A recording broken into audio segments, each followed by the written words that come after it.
Or maybe you're thinking about how you should have responded to that person back then. Because now, in hindsight, your answer just feels awful. And so you keep replaying those moments that ended a long time ago, or those decisions you made ages back. You kind of know you can't change anything anymore, but still, you go back to them over and over again. I go through the same thing pretty often myself. Usually it's about conflicts, like when someone was rude to me or talked down to me, and instead of putting them in their place, I just held it in or responded gently because I didn't want to start a fight. And then I keep thinking about it afterward, like, man, I wish I could go back to that moment. I would have said this or done that. And in my head, it all plays out perfectly. Only it doesn't actually change anything now. And yeah, it seems like everyone goes through this. So it doesn't feel like a big deal. You tell yourself, well, it doesn't really affect me. But actually, it really does. You might ask me, okay, so how do I stop going back to those moments? How do I let go of what I can't change anymore? Well, that's exactly what we're going to talk about in this video. Hey everyone, welcome to Minecraft Bro. As you've probably figured out, today we're talking about how to stop regretting the past and those inner mental loops we keep replaying in our heads. First question to answer, is it really bad to constantly revisit the past and reflect on it? To be honest, I'd say there's no clear yes or no here. Sometimes, yeah, it's useful to look back, analyze what you did, and maybe learn from it. Like, next time something similar happens, you'll know how to respond better. But when it becomes too frequent, it's no longer reflection, it's just noise. You get stuck. You're not growing, you're just going in circles. And that's the key point. You think you're being productive with all that reflection and self-analysis, but really you're just chewing over the same thoughts again and again. And every time it just makes you feel worse. It's like reopening an old wound every day. Even if everything seems fine on the outside, I realized at some point that these thoughts, they're not helping. They're literally tearing you apart. Not instantly, but slowly, day by day. They eat away at your confidence, your energy, your self-respect. So let's talk about how to actually start getting out of that state.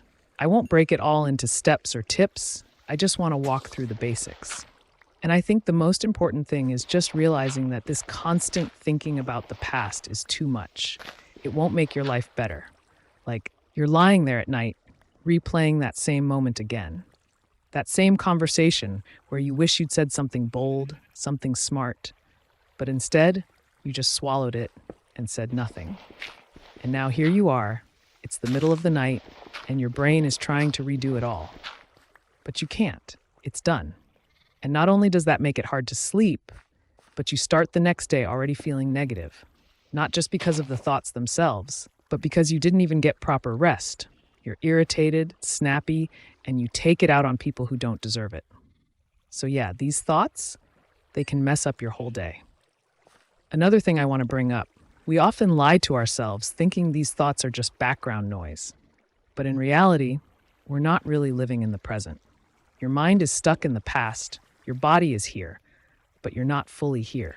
You're eating, walking, working, but it's all on autopilot. And inside, you're back in that old memory, feeling all the same emotions again. I went through that after a breakup. I'd been with a girl for a long time. It was a great relationship, but for some reasons, we had to split. And for years afterward, I couldn't stop thinking about it. It was hard even to talk to other girls. I was just stuck on my mistakes, on what I could have done better. Even though I knew logically it was over, she had her life, I had mine. Deep down, I still felt like things were unresolved. And here's the thing, it wasn't even really about her or what I did wrong. It was more about the unfinished feeling inside me. Like, am I even good enough if someone chose not to stay? That kind of thought just doesn't let go easily. It drains you. Even when I started dating again, it felt like I wasn't fully me. Like I was seeing everything through the lens of the past. I didn't want to open up. I kept thinking, what if that was the one love of my life? What if I never feel that again? And it took me years, literally, to move past that. I kept living, doing stuff, but the second I was alone, that empty feeling came rushing back. I'd lie in bed and my brain would start replaying scenes, us walking, laughing, all the good times, and mixing them with memories of things I'd said wrong or done wrong. It was like watching an old movie over and over again, even though I already knew I hated the ending. But I couldn't stop pressing play.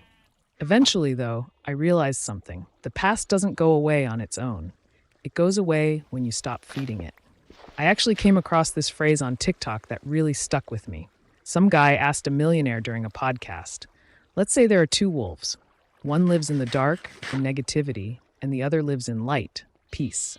Which one lives? And the answer wasn't the good one or the happy one. It was the one you feed. I know. It might sound kind of cheesy or cliche, but it really hit home for me. Because it's true. Whoever you feed inside yourself is the one who takes control of your mindset. When I heard that, I had to ask myself, which wolf have I been feeding lately?